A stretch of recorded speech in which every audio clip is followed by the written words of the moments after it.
IAS पवन कुमार की सफलता के पीछे कई लोगों का कठिन परिश्रम, कई लोगों का बलिदान और ख़ास तौर पे इनके माता पिता और बहनों का बलिदान सबसे ज़्यादा है। माता पिता और बहनों ने कड़ी मेहनत की, मजदूरी की और अपने भाई को इस मुकाम पर पहुंचाया ताकि उसको तमाम के तमाम लोग सैल्यूट कर सकें। तो मेरे साथ हैं उनके माता पिता, उनसे जानने का प्रयास करेंगे कि वो क्या सोचते हैं जब पवन कुमार दिल्ली से बुलंदशहर कल पहुँचे, अपने गांव घर पहुँचे, तो फर्स्ट रिएक्शन कैसा था, क्या उनका सोचना था और क्या उनकी अपेक्षाएं हैं, ये जानने का मैं प्रयास करता हूँ। आपका क्या नाम है? मेरा नाम मुकेश कुमार। तो कल जैसे पवन जी यहाँ पर आए तो किस तरह का माहौल था और आपकी ने क्या सोचा? जब इसने पवन ने हमको सूचना दी कि मैं गांव आ रहा हूँ, तो यहाँ ढेर सारे हमारे मित्रगण, यार, रिश्तेदार जो भी है, सबको हमने सूचना दे दी कि भाई हमारे कल आ रहा है लड़का, सोमवार में 29 तारीख में। तो सभी जिस पे जैसे सूचना पहुँची, सभी यहाँ मेरे यहाँ घर पे आए और हम सब इकट्ठे हो गए, गाँव वाले, क्षेत्र वाले, कोई डीजे, कोई ढोल पोल, सब लेके बालक बच्चे वहाँ पहुँच गए अमरगढ़, और वहाँ से समाज के हर्षोल्लास के साथ स्वागत करते हुए घर पे ले आए। ये तो उनका आने का, और हमें खुशी हुई, हमारे क्षेत्र वालों को हुई। तो इससे पहले भी पवन कुमार आते होंगे। हाँ। इस सफलता यूपीएससी का एग्ज़ाम को क्रैक करने से पहले कई बार आए होंगे, तो लोगों को पता भी नहीं चल पाता होगा। हाँ, कब पवन कुमार आए और कब चले गए। ये तो ये कि अब आम आदमी हो जब तो कि कौन आ रहा है, कौन जा रहा है, अरे भाई कोई रास्ता में मिल गया, अरे भैया कहाँ कैसे है, पर इतना अब तो फेमस हो गया ऑल इंडिया में। जब तो यही है कि कौन है कि फलाने का लड़का है, भाई दिल्ली रह रहा है, वहाँ पढ़ रहा है, अरे भैया ठीक है, ने कहा अरे यार तू कब आया हो, कब जा रहा है, कि यार तो वो हल्की फुल्की बात करी। किसी ने पूछा, किसी को पता भी नहीं जाने भी नहीं गाँव में से बहुत काफ़ी आदमी कि बचपन से ही नंसार में रहा। अब धीरे धीरे 1 साल से इसको हमने की, जब आवे और कुछ घूमे कर फिरे कर, कहीं टच हुए कर किसी से, तो अब कुछ थोड़े थोड़े कोई अड़ोस पड़ोस में जानना शुरू हुए।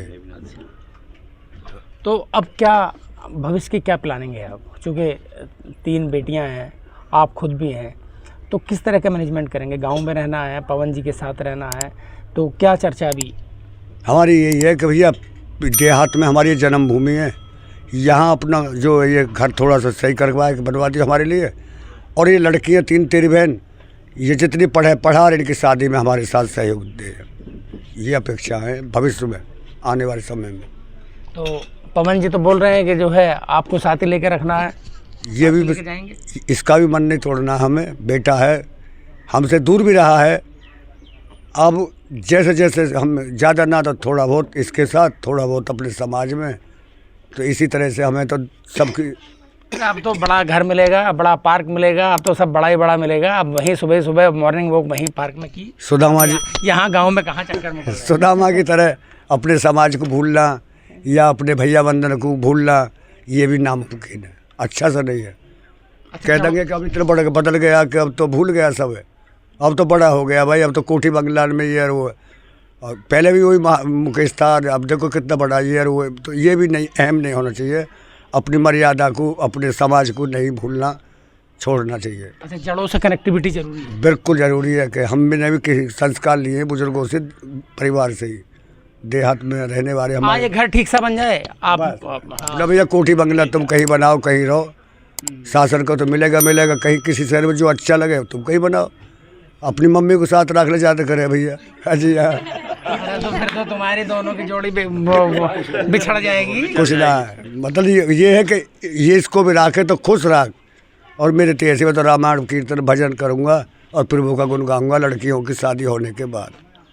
अच्छा, मेरा मन करेगा तो इसके पास घूम आया फिर आया, या मैं अपने यहाँ, मुझे नाव ज़्यादा लालसा, कोठी बंगला जाके याकू बने रहे, इसके बच्चे को बने रहे, इसको होनहार और भी ज़्यादा तरक्की मिले, ये हमारा हार्दिक दिल का प्यार आशीर्वाद है। तो कल के पवन कुमार और आज के पवन कुमार को लेकर आपका क्या नज़रिया है? मतलब वही बच्चा है कि आज आईएएस बन गया, कुछ थोड़ा सम्मान में तो बढ़त हुई है, अच्छा पर लड़का वही जो होते हुई वही समाज है।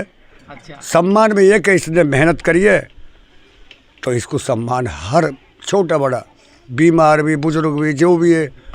यहाँ से 4-5 किलोमीटर दूर है कस्बा अमरगढ़।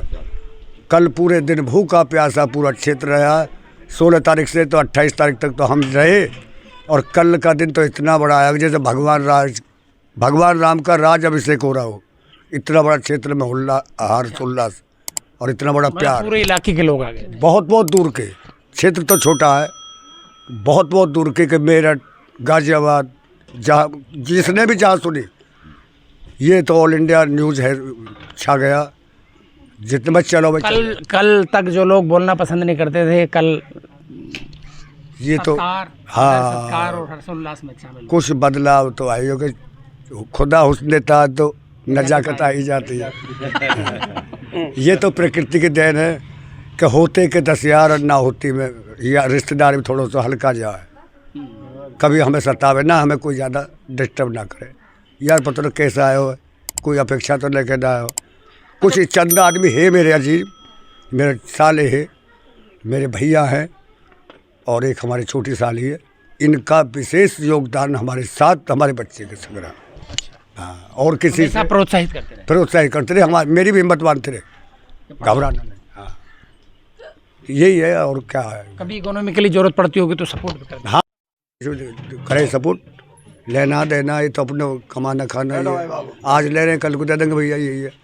और कभी कभी जो कहते हैं हम तुम्हें ना दे रहे, हम तो लड़का को दे रहे, हमें ना चाहिए, ऐसा भी हुआ। समर्पण की भावना थी। तो किसी को जो एहसान को एहसान में चुकाया जाएगा। मैं ये कह रहा हूँ कि भाई पवन, किसी को भूलना नहीं, ये थोड़ा खेला बहुत समझना भैया, अपनी औकात को, अपने पर्सनैलिटी को देखते हुए कि हम कहाँ से निकल के कहाँ आए, पीछे वालों को भी ध्यान में लेकर चलना, जो अपने लगाव है। सबके हाथ मजबूत होना चाहिए। आपका क्या नाम है? सुमन देवी। 10 दिन के बाद में मैं आ रहा हूँ, तब भी बहुत तुम पे फर्क पड़ गया है। अच्छा हाँ, फर्क पड़ो, और क्या। तो लड़का IAS बन गो तो फर्क तो पड़ ही जा।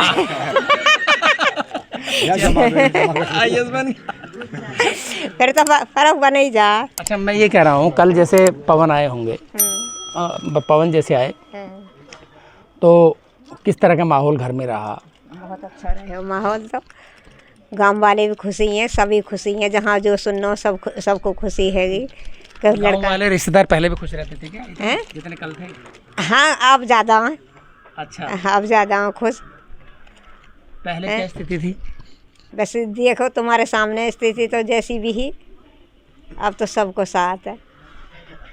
तो अब आगे का क्या प्लान क्या है आप लोगों ने? बस ये प्लान है कि जैसे अब हमारा लड़का IAS बन गो, सब पढ़े लिखे, सबकी मेहनत असूल हो, भगवान सबके बच्चे ऐसी तरक्की करें। हाँ, ये भी सबको सहारा दे, ऐसी बात ना कि सबको वो करे। हाँ, जैसे अब गरीब आदमी, इनको भी अपने भैया आए छोटे बड़े, उनको भी साथ लेके चले। तो अब तो पवन जी के साथ ही आप रहना? पवन जी के साथ तो कम इतनी रहूँ, मैं तो थोड़ी घनी जाऊँगी ना, तो मैं तो अपने घर रहूँगी। हाँ, मेरे जी ना लगा, अपने जन्मभूमि छोड़ कर क्यों जाऊँगी मैं इतनी। ये कहीं भी रहो, 10-5 दिन को चली गई, मैं तो ही रहूँगी, मेरी दिल ही लगा है।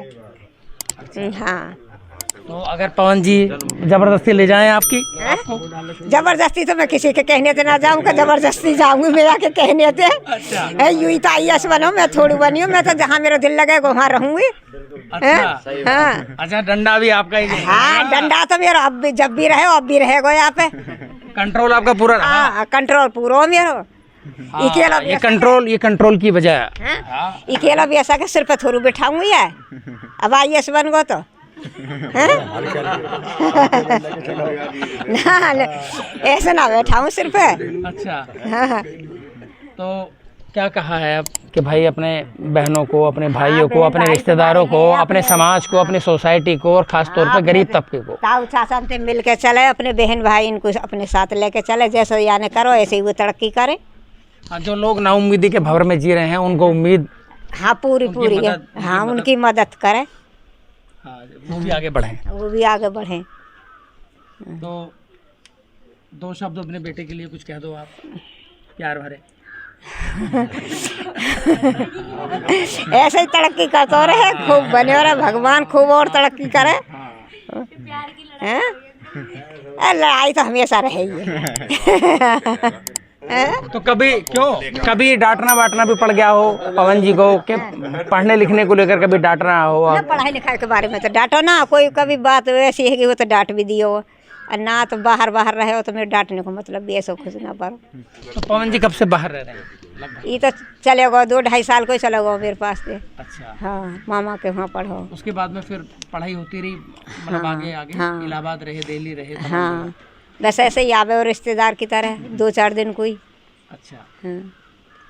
तो आपसे भी बात कर लेते थे जब 2-4 दिन के लिए आते थे, तो किस तरह की बात होती थी आपसे? बस ऐसे ही प्रेम की बात हुई, और यही के बोला ही भैया पढ़ो लिखो, मेहनत हमारी है यार, तुम जो आगे बढ़ो। तो पवन जी क्या बोल रहे हैं, साथ ले जाने के लिए बोल रहे हैं? साथ तो मैं इतनी ना जाऊंगी आके, चाहे कितनी भी बोल ली हो। हाँ, के साथ ले जाऊंगा, मेरा दिल ही ना लगे कहीं। सब लग जाता है, कहीं ना लगे। अरे नौकर चाकर, बड़ा घर, कितना भी बड़ा IAS का तुम ऐसी समझ रही हो हवा? तो ये सब कुछ तो वो कुछ छोड़ो, मैं तो अपने घर रहूंगी, अपने देवर जेठन पे और अपनी दौरान जेठानीन में। बंगला, गाड़ी, अरे तो अच्छा भगवान ने आपको दी है, बने रहे। सबसे बड़ी नौकरी है। हाँ, तो देश की सबसे बड़ी सेवा है, जिस सेवा में आपका बेटे। हाँ, जाऊंगी, मैंने ना कह रही ना जाऊंगी, पर मेरे दिल नहीं लगे। अब शादी वादी का क्या? शादी वाले तो अब कितने आ रहे हैं, अभी शादी कर लूँ, पहले लड़किन की शादी कराऊंगी। अच्छा। हाँ, अच्छा, रिश्ते आने लगे? आने लगे रिश्ता तो खूब। ये कब से आने लगे? ये जब से आने लगे, जब से ये IAS बनी। और बड़े बड़े आ रहे होंगे ना, खूब बड़े आ रहे हैं। बड़े आ रहे होंगे, विधायक जी की बेटी है और उसकी बेटी है और IAS की बेटी है। हाँ, अब तो खूब बड़े रिश्ता आ रहे हैं। तो फिर क्या सोचा है आपने? यही सोचो, पहले अपनी लड़की करूँगी, बाद में लड़का करूँगी। शादी करते हैं अपनी, जैसे तू करे तेरी मर्जी है भैया। हमारी तो लड़की की शादी है जावे। अच्छा। और रही IAS पवन कुमार जी की, भैया जैसी करे तेरी मनपसंद, तेरी छूट है। हमें तो दावत खवा दी, हमारे से बारात, हमारे जो बरादरी भैया हमारे रिश्तेदारों को ले जाए, भैया बारात लेके पहुंच जाएंगे, हमारे तो दावत खवा दी। अब तू आज जाने जैसे करे भैया, अपना पढ़ो लिखो वाले के पढ़े लिखे से करेगो, समथिंग में ही करेगो। तो अभी रिश्ते आ रहे हैं? हाँ, रिश्ते तो हवा में आ लगे, अब तो हवा में आ रहे उड़ के, बड़े रिश्ते चल के आ रहे हैं, बहुत बड़े, जो कि कभी ख्वाब में भी नहीं सुने। हाँ जी, बिल्कुल। तो ऐसे रिश्ते भी आ रहे हैं? हाँ, क्योंकि न्यूज में पढ़ के सुन के कोई कह रहा कोठी बनवा देंगे, मकान बनवा देंगे, कि ये कर देंगे, वो कर देंगे। मैंने कि लड़का जाना है, उसको हम डिस्टर्ब अभी तक ना करो, जब हमने पढ़ने में सुने कि अभी तक नहीं करो, हम वहाँ की गारंटी क्यों ले ले, उसको क्यों बंधन में बांधे, वहाँ की मर्जी है। हम हाँ, फाउंडेशन क्यों डाला जाए, हमारी तो लड़की है, तो तुम पर नौकरी लग जाए, लगा दिए भैया, ना तो इनके बिहार शादी कर दे, ये है हमारा। तो साफ तौर पे ये पवन IAS के मदर फादर हैं। इनके संघर्ष को, इनके बलिदान को, इनके समर्पण को भूला नहीं जा सकता, क्योंकि संसाधन विहीन परिवार है, संसाधन दूर दूर तक नहीं, इकोनॉमिकली टूटा हुआ परिवार है, इकोनॉमिकली वीकर सेक्शन से भी आते हैं, EWS से। तो ऐसे माता पिता के संघर्ष को भूला नहीं जा सकता, और ऐसे बेटे को भी नहीं भूला जा सकता कि ऐसी मुफलिसी के दौर में मिनिमम खर्च पर बड़ी तरक्की हासिल करना। बलिदान दोनों तरफ से है, माता पिता का भी बलिदान है, माता पिता की मेहनत है, और बेटे की काबिलियत भी है। तो आज पवन कुमार यहाँ बुलंदशहर पहुँचे हैं, अपने पैतृक गांव में, अपने घर पे पहुँचे हैं। माता पिता समेत पूरा गांव हर्षोल्लास और जश्न जैसे माहौल में डूबा हुआ है। हर तरफ पोस्टर बैनर लगे हुए हैं, और ये भी प्रस्ताव पास होने जा रहा है कि गांव के मुख्य द्वार पर गांव का नाम के साथ IAS का गांव लिखा जाए, पवन कुमार IAS का गांव। शाहनवाज चौधरी, News 24, बुलंदशहर।